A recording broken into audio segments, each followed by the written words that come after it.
When it comes to your 40 volt Ryobi battery, is it worth it to update the charger that comes with most tools for a fast charger? Well, let's take a look into it for a second. So this 5 amp hour Ryobi battery, the 40 volt here, is actually a 180 watt. So the model number of this one is OP40501. And so let's take a look at the charger for a second, see like how fast you would charge those things.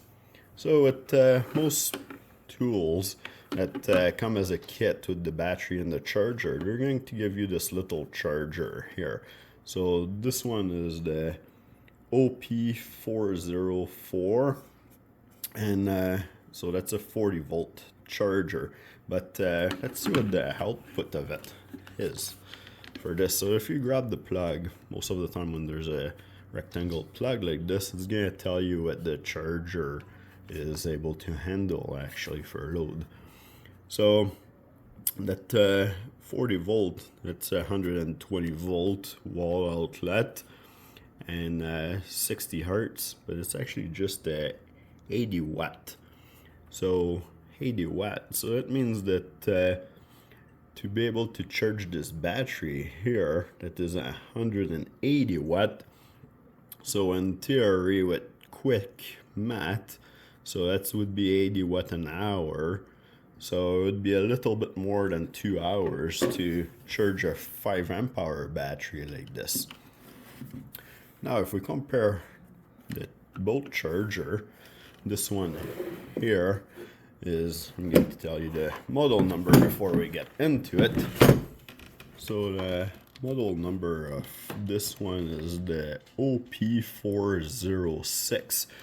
And as you can see here, it's also a 60 hertz, but it's 295 watt.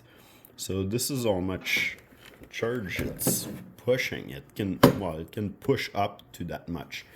So we said 295 watt, and this battery here is only 180 watt. So that means that this is almost half of what this charger is able to handle per hour. So that means that this fast charger here should be able, in theory, to charge this battery here in about 25 minutes, half an hour. Now, we're not going to get into big detail about the math there and go super specific with this video, but this is about what you can handle with this.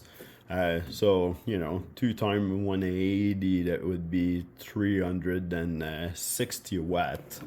And this is almost pushing 300 watt. So, yeah, maybe a little bit more than half an hour, actually. But still, like half an hour with this charger compared to a little bit more than 2 hours, up to 2.5 hours to charge the same battery.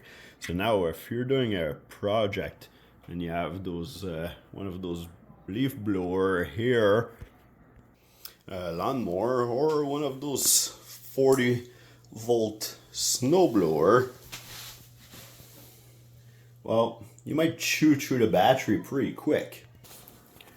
So you would either need to have lots of those really expensive battery in stock so you can keep doing your job to finish your project fast, or you can have a charger like this or a couple charger like this that is like way less expensive than the battery and will charge your battery in half an hour. So for example, that snowblower I just show you, well, it used 2 of those 5 amp hour battery. So now if let's say, I haven't tested yet for the winter, but let's say I'm using those 2 5 amp hour battery and it does maybe half of my driveway. Now I'll be stuck charging each of those battery for over 2 hours before I can keep going with the snowblower. So that means I have to wait for about 4 to 5 hours before I can do the other half. Now this is just theory, I haven't tested it yet,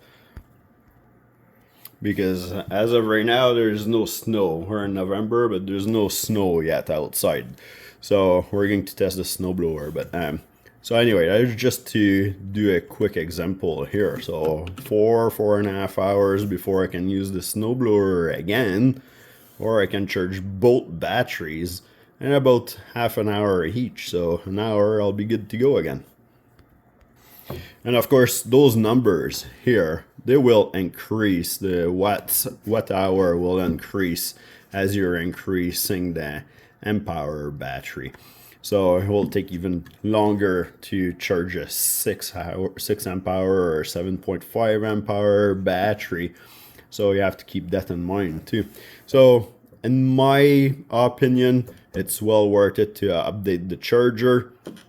Now, if you just bought the tool and then you just have this, like, it's still good to keep your battery up to charge, or if you have a small project, that's good enough. But yeah, if you don't have too many batteries and you don't want to buy any more of those one right now, or you cannot afford it, then go for the quick charge. So hopefully that video is useful. This channel here is named Tool Specs. I review lots of different Ryobi tool, most of it right now, but I'm going to expand to other channel. If you want to keep up to date or learn little tips and tricks, then you can subscribe to the channel so you don't miss any of the video, or at least you're seeing which one are going to come up next.